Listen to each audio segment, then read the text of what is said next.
Hello everyone. I will be going through Essential Elements page 4 with you now.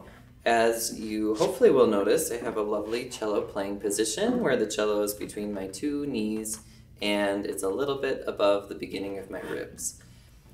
Now, when we look at the book, I always like, if you're going to be using this book often and in your orchestra class or your private lessons, I always like to look at the yellow squares in the book because they have some really good information. We'll skip through a little bit of that in today's video, just kind of for time, but make sure that you're reading it and starting to think about some of those things. That's very important when you use this book because it's great information. One term I do want to talk about is the beat of the music, or having a steady beat. So when we think about music, oftentimes you hear something like that going on in the background, and that's kind of the heartbeat of the music. We call that the pulse or the beat. If you think of when you have a heartbeat that goes really slow and then really fast and then really slow and it goes back and forth really quickly, we feel really uncomfortable when that happens. So most music is at a really steady tempo, and when you play so that your listeners enjoy, you want to have a really steady beat as well. So when we play these exercises, you also want to have a really steady beat. If you look at number 2, let's play open D, then you will see that there are some quarter notes and a couple quarter rests. Each of those is one beat, so it's either one beat of sound or one beat of silence, and we want to make sure that we keep that steady beat no matter what as we're reading along with the music. So first, one term that I do also want to tell you about is pizzicato. Say it with me here at home. Pizzicato. Amazing. What that means is to pluck, and as it tells you in your music, P-I-Z-Z dot, that's the abbreviation for pizzicato, just so they don't have to write out like 15 million letters every time they want you to pluck on the instrument.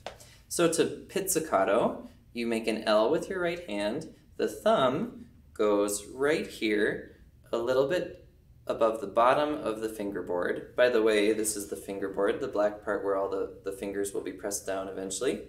And so our thumb is here, and then we take our pointer index finger, and for the first exercise we will pluck the second lowest string, which is D. Ooh, I should tune that a little bit.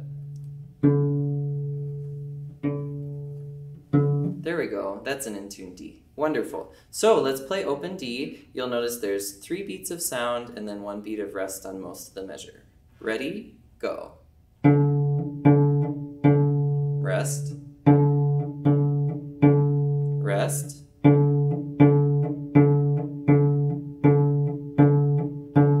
Rest. And then that's the end of the exercise. If it helps you to say rest out loud while you're practicing or playing, that's a great place to start. Eventually we want you to be able to say rest really loud in your head and not have to do it out loud. But to start, I think that's a great strategy so that we give the silence enough time to also be silent.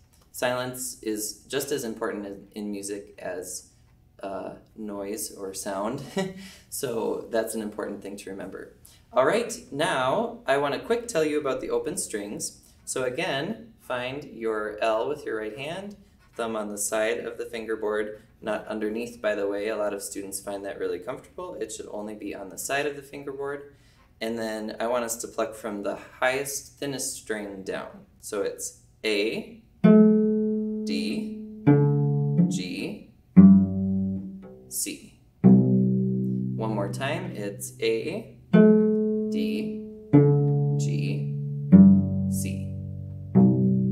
All right, so now let's do exercise 3. Let's play open A. You find your L again, thumb on the side of the fingerboard. Go for the A string, your highest, thinnest string, furthest this way on the cello. Here we go. Ready? Go. Rest. Rest.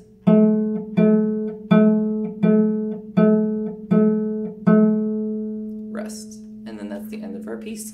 Now for numbers 4 and 5, it gets a little crazy. We have both the D string and the A string. So we'll switch it up, and if it's the lower note that's kind of halfway on the staff, then that's D. If it's the higher note, that's A. Here we go. Two's a team. Ready? Go.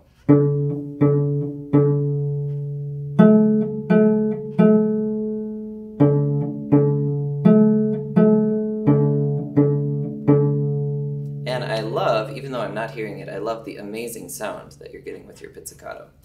Let's do number 5 now, At Piero's Door. What's cool here is it says that this melody is on your CD, so if you have a CD or some way to log on online, you can play with accompaniment with other voices, and that can be super fun too. Here's number 5. Ready? Go.